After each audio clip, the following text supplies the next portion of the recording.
Course చేసి skill బేస్లో subject నేర్చుకొని స్కిల్ డెవలప్డ్గా ట్రైనింగ్ అయ్యి పేషెంట్లకు కేర్ ఇవ్వడానికి అన్నది మేము హాస్పిటల్ సైడ్ డ్యూటీస్ చేస్తున్నాం. వాళ్ళని తీసుకొచ్చి మాకు మా పోస్టుల్లో కూర్చోబెట్టి వాళ్ళకి స్టాఫ్ నర్సెస్ ఇస్తామన్నది గవర్నమెంట్ ఎంత అన్యాయంగా ఆలోచిస్తుంది అన్నది ఇప్పుడు మీకు అందరికీ కూడా అర్థం అవ్వాలండి. ఎందుకనంటే రీసెంట్గా ఒక మూడు సంవత్సరాల క్రితం సచివాలయంలోని ఏఎన్ఎంఎల్ పోస్ట్ అన్న రెగ్యులర్ నోటిఫికేషన్ ద్వారా తీశారు.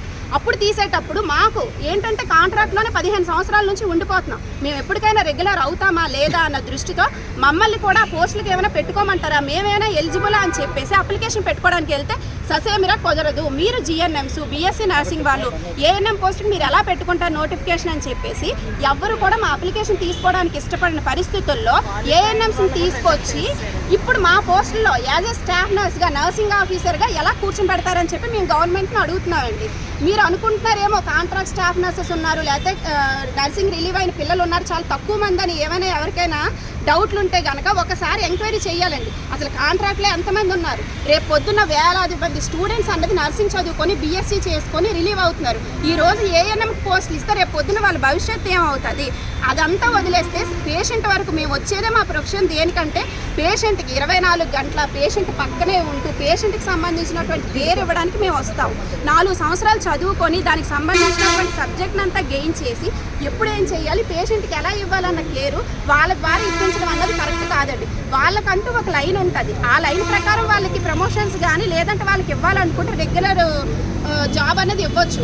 మా వరకు తీసుకొచ్చి ఏఎన్ఎంస్ని వచ్చేసి స్టాఫ్ నర్సెస్గా అన్నది కూర్చొని పెట్టడం కరెక్ట్ కాదు. మేము ఏంటంటే గవర్నమెంట్కి ఈ విషయం ద్వారా తెలియజేయాలనుకుంటున్నాం. సార్ 15 సంవత్సరాల నుంచి మేము కాంట్రాక్ట్లోనే మగ్గిపోతున్నామండి. ప్రభుత్వాలు మారుతున్నాయి, అధికారులు మారుతున్నారు, మా జీవితాలు మాత్రం మారటం లేదు. మేము ఇంకా ఎల్లకాలం కాంట్రాక్ట్గానే ఉండిపోవాలా?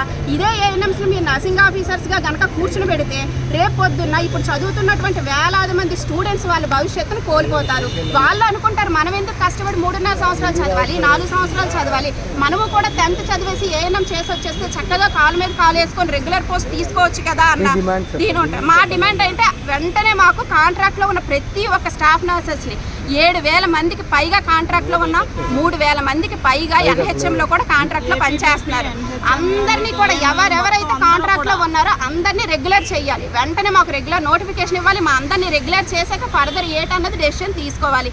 ఏఎన్ఎంస్ని మాత్రం నర్సింగ్ ఆఫీసర్స్గా కూర్చోబెడతామంటే వెంటనే జీవో నెంబర్ 115 రద్దు చేయాలి, వెనక్కి తీసుకోవాలి. ఇదే మేము ప్రభుత్వాన్ని కోరుతున్నటువంటి ముఖ్యమైనటువంటి డిమాండ్.